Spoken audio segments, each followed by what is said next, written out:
जय माता दी। आइए सुनते हैं दशा माता की पहली कथा। दशा माता व्रत की प्रमाणिक कथा के अनुसार प्राचीन समय में राजा नल और दमयंती रानी सुखपूर्वक राज्य करते थे। उनके 2 पुत्र थे। उनके राज्य में प्रजा सुखी और संपन्न थी।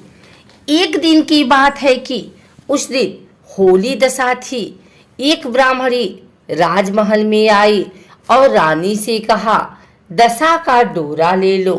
बीच में दासी बोली, हाँ रानी साहिबा, आज के दिन सभी सुहागिन महिलाएं दशा माता का पूजन और व्रत करती हैं तथा इस डोरे की पूजा करके गले में बांधती हैं, जिससे अपने घर में सुख समृद्धि आती है।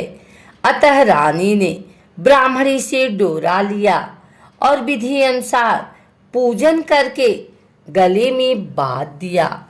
कुछ दिनों के बाद राजा नल ने दमयंती के गले में डोरा बंधा हुआ देखा। राजा ने पूछा, इतने सोने के गहने पहनने के बाद भी आपने यह डोरा क्यों पहना? रानी कुछ कहती, इसके पहले ही राजा ने डोरे को तोड़कर जमीन पर फेंक दिया।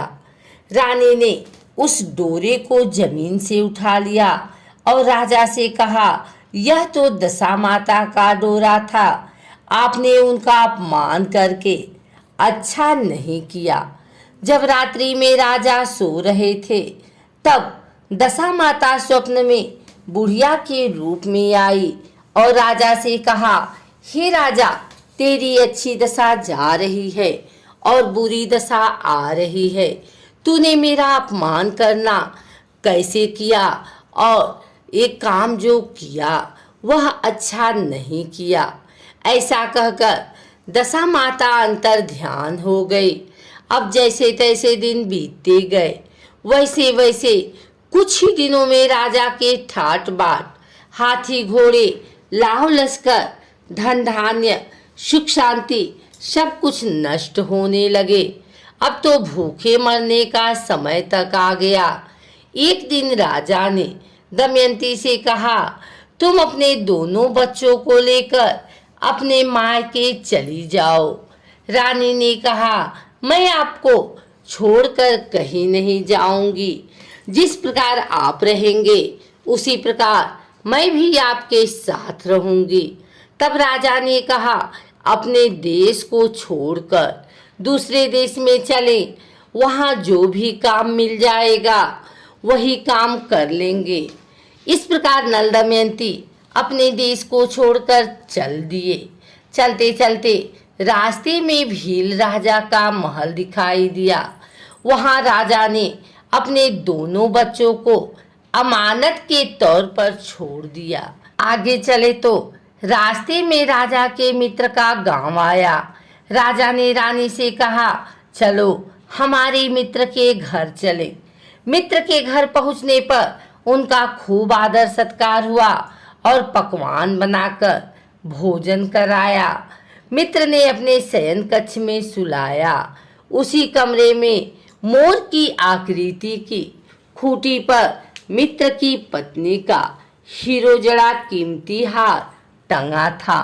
मध्य रात्रि में रानी की नींद खुली तो उन्होंने देखा कि वह बेजान खूंटी हार को निगल रही है।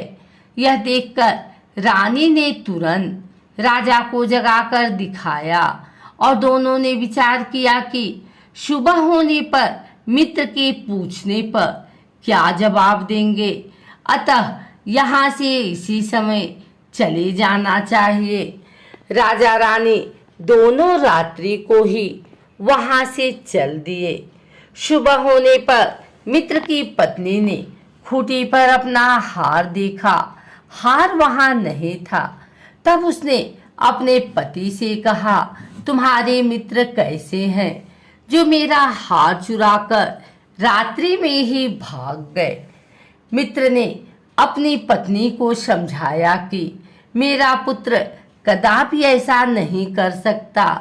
धीरज रखो, कृपया उसे चोर मत कहो। आगे चलने पर राजा नल की बहन का गांव आया। राजा ने बहन के घर खबर पहुंचाई कि तुम्हारे भाई भौजाई आए हुए हैं। खबर देने वाले से बहन ने पूछा उनके हाल चाल कैसे हैं। वह बोला दोनों अकेले हैं, पैदल ही आए हैं तथा वे दुखी हाल में हैं। इतनी बात सुनकर बहन थाली में कांदा रोटी रखकर भैया भाभी से मिलने आई। राजा ने तो अपने हिस्से का खा लिया, परंतु रानी ने जमीन में गाड़ दिया। चलते चलते एक नदी मिली। राजा ने नदी में से मछलियां निकालकर रानी से कहा तुम इन मछलियों को भूनो, मैं गांव से परोसा लेकर आता हूँ। गांव का नगर शेख सभी लोगों को भोजन करा रहा था। राजा गांव में गया और परोसा लेकर वहां से चला तो रास्ते में चील ने झपट्टा मारा तो सारा भोजन नीचे गिर गया। राजा ने सोचा कि रानी विचार करने लगी कि राजा तो भोजन करके आ गए और मेरे लिए कुछ भी नहीं लाया। उधर रानी मछलियां भूनने लगी तो दुर्भाग्य से सभी मछलियां जीवित होकर नदी में चली गई। रानी उदास होकर सोचने लगी कि राजा पूछेंगे और सोचेंगे कि सारी मछलियां खुद खा गई। जब राजा आए तो मन ही मन समझ गए और वहां से आगे चल दिए। चलते चलते रानी के मायके का गांव आया। राजा ने कहा तुम अपने मायके चली जाओ, वहां दासी का कोई भी काम कर लेना, मैं इसी गांव में कहीं नौकर हो जाऊंगा। इस प्रकार रानी महल में दासी का काम करने लगी और राजा तेली के घाने पर काम करने लगा। दोनों को काम करते बहुत दिन हो गए। जब होली दशा का दिन आया तब सभी रानियों ने सिर धोकर स्नान किया। दासी ने भी स्नान किया। दासी ने रानियों का सिर गूथा तो राजमाता ने कहा मैं भी तेरा सिर गूथ दूं। ऐसा कहकर राजमाता जब दासी का सिर गूथ रही थी तो तभी उन्होंने दासी के सिर में पद्म देखा। यह देखकर राजमाता की आंखें भर आई और उनकी आंखों से आंसू की बूंदें गिरी। आंसू जब दासी की पीठ पर गिरे तो दासी ने पूछा आप क्यों रो रही हैं? राजमाता ने कहा तेरी जैसी मेरी भी बेटी है जिसके सिर में पद्म था, तेरे सिर में भी पद्म है। यह देखकर मुझे उसकी याद आ गई। तब दासी ने कहा मैं ही आपकी बेटी हूँ। दशा माता के कोप से मेरे बुरे दिन चल रहे हैं, इसलिए यहाँ चली आई हूँ। माता ने कहा बेटी तूने यह बात हमसे क्यों छिपाई? दासी ने कहा माँ मैं सब कुछ बता देती तो मेरे बुरे दिन नहीं कटते। आज मैं दशा माता का व्रत करूंगी तथा उनसे गलती की क्षमा याचना करूंगी। अब तो राजमाता ने बेटी से पूछा हमारे जमाई राजा कहाँ हैं? बेटी बोली वे इसी गांव में किसी तेली के घर काम कर रहे हैं। अब गांव में उनकी खोज कराई गई और उन्होंने महल में लेकर आए। जमाई राजा को स्नान कराया, नए वस्त्र पहनाए और पकवान बनवाकर उन्हें भोजन कराया गया। अब दशा माता के आशीर्वाद से राजा नल और दमयंती के अच्छे दिन लौट आए। कुछ दिन वहीं बिताने के बाद अपने राज्य जाने को कहा। दमयंती के पिता ने खूब सारा धन, लाव लश्कर, हाथी घोड़े आदि देकर बेटी जमाई को विदा किया। रास्ते में वही जगह आई जहां रानी ने मछलियों को भूना था और राजा के हाथ से चील के झपट्टे मारने से भोजन जमीन पर आ गिरा। तब राजा ने कहा तुमने सोचा होगा कि मैंने अकेले भोजन कर लिया होगा, परंतु चील ने झपट्टा मारकर गिरा दिया था। अब रानी ने कहा, आपने सोचा होगा कि मैंने मछलियां भूनकर अकेले खा ली होगी, परंतु वे तो जीवित होकर नदी में चली गई थी। चलते चलते अब राजा की बहन का गांव आया। राजा की बहन के यहाँ खबर भेजी। खबर देने वाले से पूछा कि उनके हाल चाल कैसे हैं। उसने बताया कि वे बहुत अच्छी दशा में हैं। उनके साथ हाथी घोड़े लाव लश्कर हैं।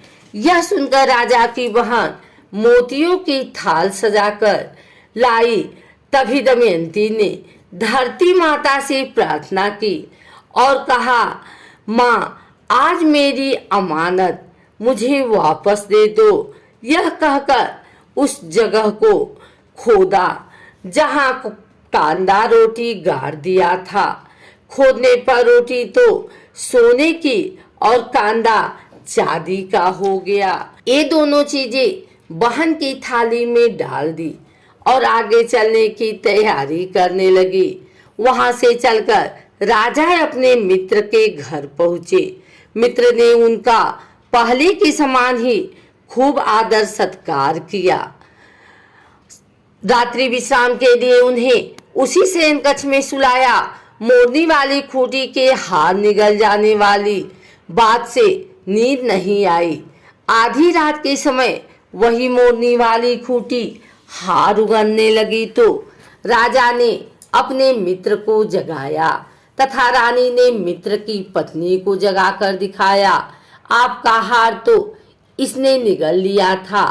आपने सोचा होगा कि हार हमने चुराया। दूसरे दिन प्रातःकाल नित्यकर्म से निपटकर वहां से वे चल दिए। वे भील राजा के यहाँ पहुंचे और अपने पुत्रों को मांगा तो भील राजा ने देने से मना कर दिया। गांव के लोगों ने उन बच्चों को वापस दिलाया। नल दमयंती अपने बच्चों को लेकर अपनी राजधानी के निकट पहुंचे तो नगरवासियों ने लाव लश्कर के साथ उन्हें आते देखा। सभी ने बहुत प्रसन्न होकर उनका स्वागत किया। गाजे बाजे के साथ उन्हें महल पहुंचाया। राजा का पहले जैसा ठाट बाट हो गया। राजा नल दमयंती पर दशा माता ने पहले कोप किया, ऐसी किसी पर मत करना, और बाद में जैसी कृपा करी वैसी सब पे करना।